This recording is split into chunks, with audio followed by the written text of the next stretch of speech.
上周，也就是8月28号，中国的国土资源部公布了2023年版的中国标准地图。这个标准地图加起来一共有几百幅，每个人在网上都可以下载啊。这些标准地图公布之后立刻引起了中国媒体和中国网民的兴奋啊。告诉你，这地图里边这东西就是我的，抗议没有用，你牛逼你就再试试，别老说咱们的这个外交这个手段的时候有点软吗？后边有强大的解放军支援，前边怎么聊怎么有，别深说了。我跟你说，这已经有好多事都不能说，就是不能再深问了。兴奋主要包括这么几个方面第一，就是中国的国土面积变大了。过去我们小时候受教育讲中国的国土面积是多大呢？是965万平方公里。现在呢不是了，现在是1045万平方公里。怎么算的呢？说陆地面积现在是944万平方公里，海岛面积是7.5万平方公里，滩涂面积是1.27万平方公里，然后还有69万平方公里的内海面积，比如像渤海这种地方之后还有22万平方公里的领海面积，这些东西七七八八加起来就是1045万平方公里。由此呢，就超过了加拿大，成为了世界上领土面积第2大的国家。你看到了吗？中国实际上是把自己的公滩面积都算上了终于超过了加拿大。但问题是，人家加拿大说是自己966万平方公里人家也没算公滩面积人家也没算领海面积人家算的就是陆地面积全世界每个国家在算自己领土面积的时候，都是算的陆地面积，没有人算这个海水面积如果算海水面积，那马尔代夫绝对是个大国你知道吗？那马尔代夫你别看那就加起来就几十平方公里的土地，那海洋面积加起来大了去了，对不对？所以你看到了吗？中国这就叫在地图上开疆拓土。还有我觉得这里头这次地图公布的这个国土面积数据里头有猫腻，为什么呢？我感觉这个陆地面积变小了，国土面积变少了。因为过去说965万平方公里指的就是陆地面积嘛，但现在呢，陆地面积多少？944万平方公里，再加7.5万的海岛，再加1.27的滩涂，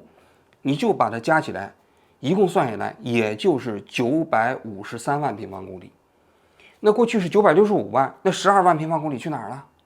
那怎么少了呢？我高度怀疑中共悄咪兮兮跟哪个国家签订了一个丧权辱国的条约，把12万平方公里的土地给割让出去了。为了掩盖这个事实就把这个海水往里头掺，一直掺到1045万平方公里。这一般的小粉红脑子也不清楚，是不是？一看国土面积变大了，哎呀，都觉得欢呼。殊不知国土面积是少了12万平方公里那这12万平方公里，我建议你们得赶紧在地图上查一查到底哪儿少了。这如果要是真少了，那绝对是丧权辱国，对不对？是吧？这是第一点第二点，就说这个藏南地区这一次全部划到了中国领土第三点，就南海诸岛，过去都是9段线，现在改成了10段线，把台湾东部加了一条线。那由此呢，台湾跟南海诸岛都划到了中国国土面积之内其实这些人都不太懂实际上，藏南地区划到中国版图之内这是中国历届的标准地图都是如此，从来没有把藏南地区划到印度国土范围内再有一个，我们说这个9段线变成10段线，他们就更外行了。我们说的9段线是专指南海诸岛的，并不包括台湾。台湾外面的那条国境线实际上是东海的范围之内，并不是南海，所以那条线不能算到9段线里面。所以这个小粉红他比较好欺骗，脑子一热他什么都不懂。第4条黑瞎子岛全部划到了中国的版图范围内。黑瞎子岛又称抚远三角洲，位于黑龙江省佳木斯抚远市黑瞎子岛镇，在中国最东端，地图上的鸡嘴位置，由银龙岛、黑瞎子岛、明月岛3个岛系组成，面积约335平方公里。黑瞎子岛在中国名气很大，因为呢，中国人一直认为黑瞎子岛是中国的领土，但是在2004年的时候中国跟俄罗斯签署了一个中国东段边境补充协议，黑瞎子岛呢一分为2。中国拿了171平方公里剩下的都给了俄罗斯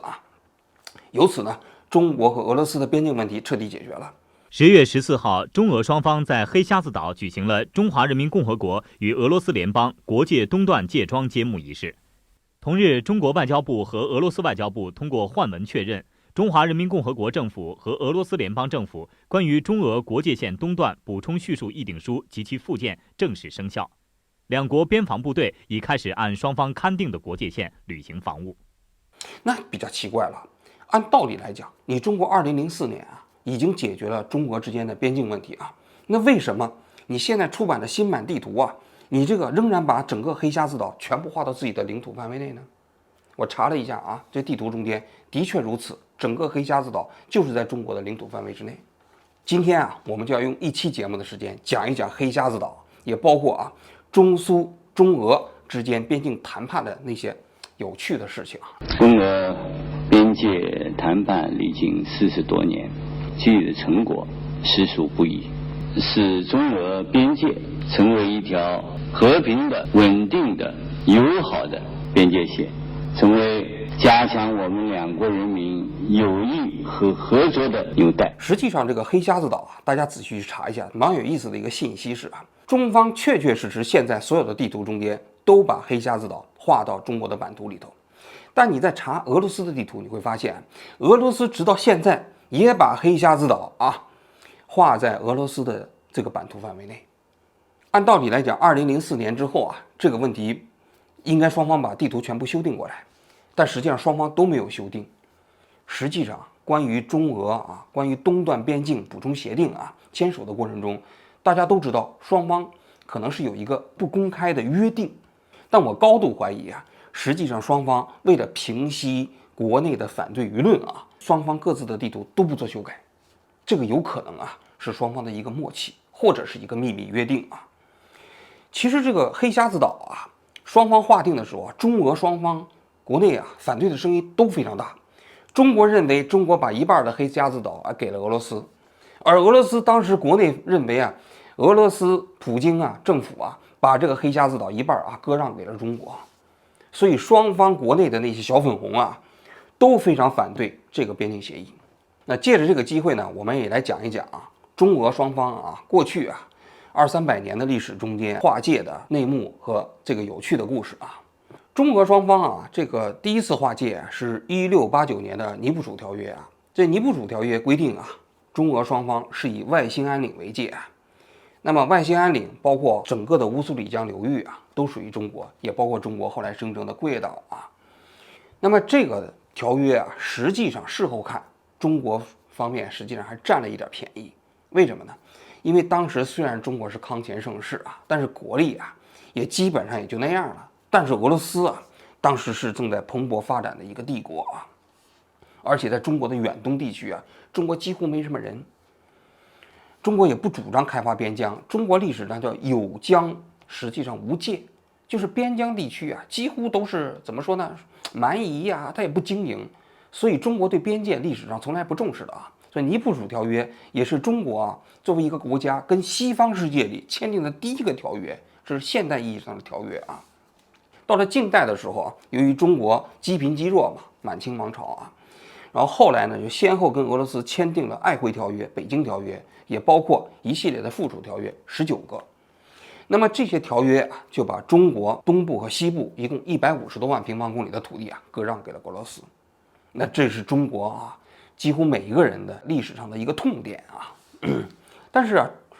中俄之间在东北方面最重要的一个条约，就中俄北京条约，是1860年签署的。但是这个条约签订的时候也是非常的潦草。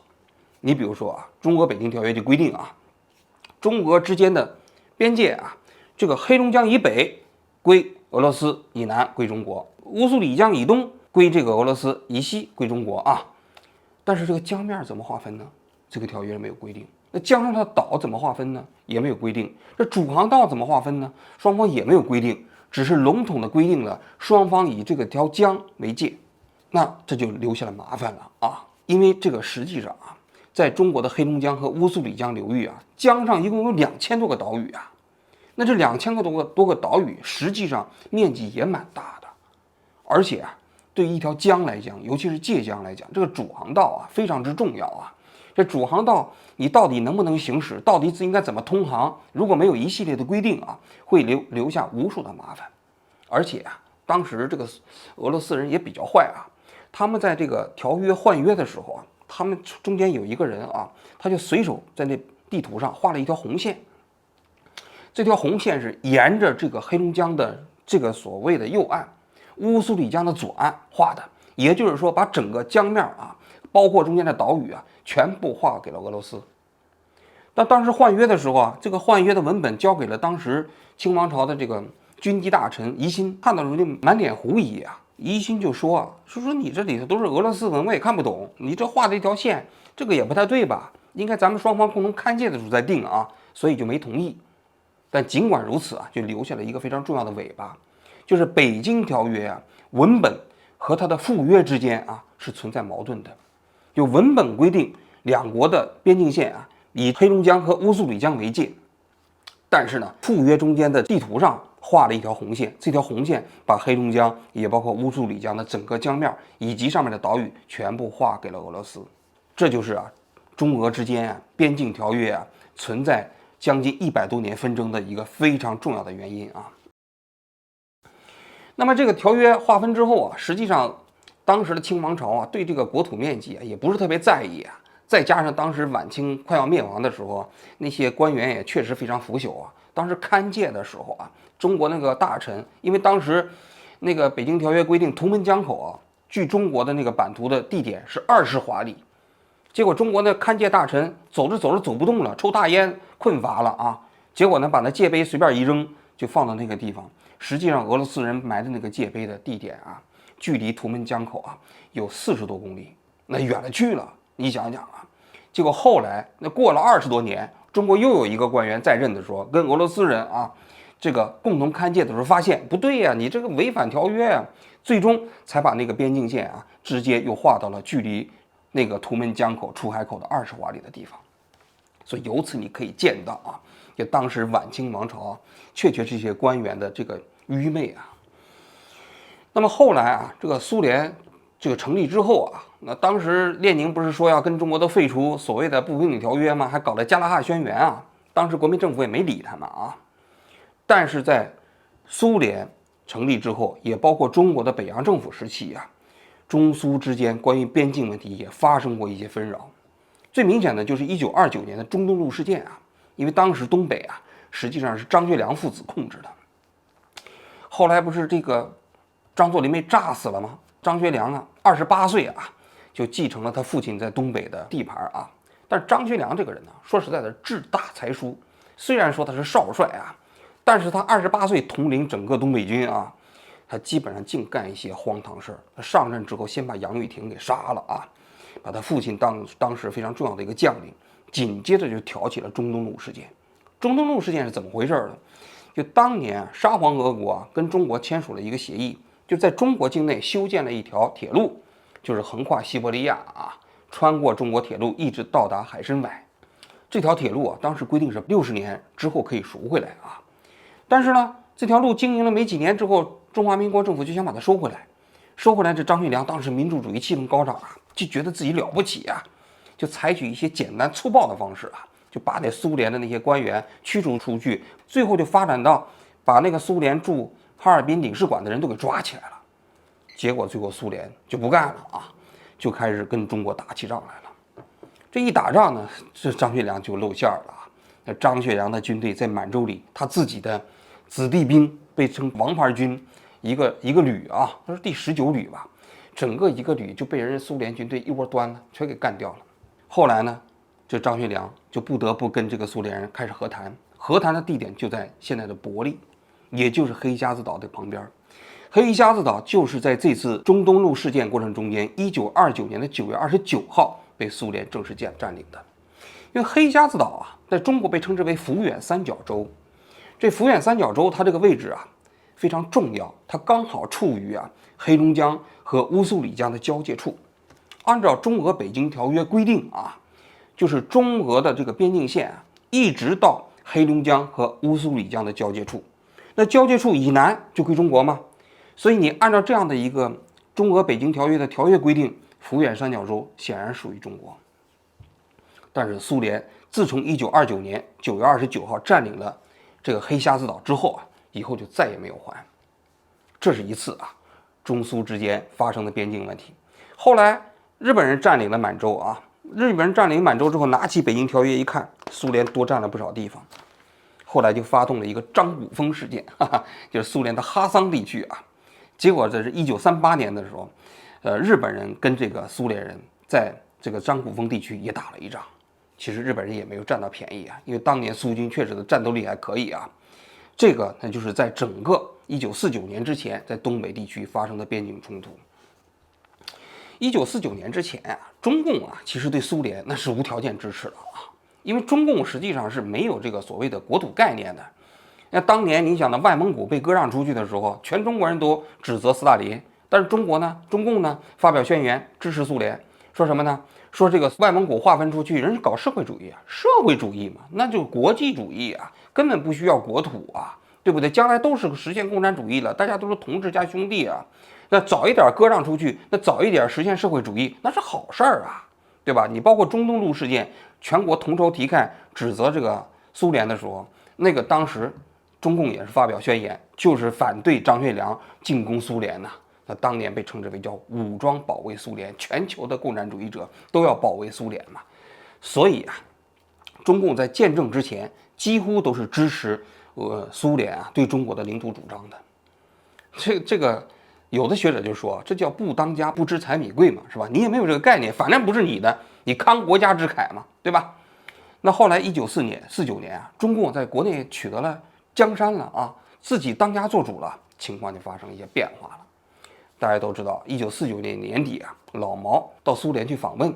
老毛终其一生啊，一共只出过2次国啊，全是苏联。这第一次就是1949年的年底到苏联。到苏联访问的时候啊，老毛就肩负着一项使命，就想要跟苏联重新签订中苏友好同盟条约。因为这个苏联在1945年的时候跟国民党政府签署了一个中苏友好同盟互助条约。那个斯大林一开始的意思啊，就是让中共啊完全继承这个条约，不要签署了。但老毛不干呢，老毛希望能够签署一个新的条约。为什么呢？因为我是一个新中国了，那国民党当时给你签署，你让我继承不合适吧？这第一点。第二点，那中苏友好互助同盟条约里头关于旅顺、中东路还有大连港的问题啊，老毛认为这是不平等啊。因为当时的旅顺、大连港啊，苏联还要租借30年啊，中东路还要这个继续经营啊。那显然是不平等条约，那大家都是社会主义国家了。过去你跟国民党那个时候，那咱就不说了啊，因为国民党是反动派。但现在呢，现在这个咱都是同志加兄弟了，你怎么还能把对国民党的条约再放到我身上呢？但是一开始老毛去苏联的时候，斯大林没怎么搭理他啊。结果这个老毛呢，当时就非常不高兴啊。大家都知道他在苏联啊，一开始去的时候啊，他就闭门不出，天天跟那个孙世维躲在房间里头，是吧？然后后来他就不出来，天天发牢骚，敲桌子。当年苏联人在他的房间里装了窃听器嘛，老毛就故意在这房间里摔打发牢骚。然后后来呢，苏联人就觉得不太合适了，老毛就提出来要重新签订中苏友好互助同盟条约。后来苏联人就同意了，老毛就赶紧把周恩来在1950年的1月份叫到了俄罗斯，双方来谈判新的友好互助同盟条约。这个条约啊，其实基本解决了旅顺港和大连港的问题啊，但是没有涉及到边界问题。就是边境问题啊，中国当时是没有谈的，谈了外蒙古的问题，因为中共当时啊就说声明，支持外蒙古独立了，放弃了，这周恩来提出来的，但是边界问题没有提。事后老毛跟周恩来讲过，说到了苏联之后，给人感觉低人一等。为什么呢？因为苏联跟中共谈判的时候啊，也打交道的过程中间啊，都是居高临下的，所以老毛深刻的体会到了跟苏联人，尤其是跟斯大林打交道的不平等，这一点啊，在他那个心灵上留下了非常深刻的印象。实际上，这也为中苏关系啊后来啊的许多变化也埋下了重要的伏笔啊。为什么后来斯大林去世之后啊，毛泽东瞧不起赫鲁晓夫啊？实际上，老毛就认为他自己可以重新变成世界共产主义运动的领袖了嘛？你赫鲁晓夫不行了，过去是斯大林欺负我们，现在轮到我该欺负你们了，你知道吧？就是这种关系，当年对老毛的影响是非常之深的。好，我们今天就讲到这里吧，明天我们继续聊这个话题啊。中俄边界谈判历经40多年，取得成果实属不易。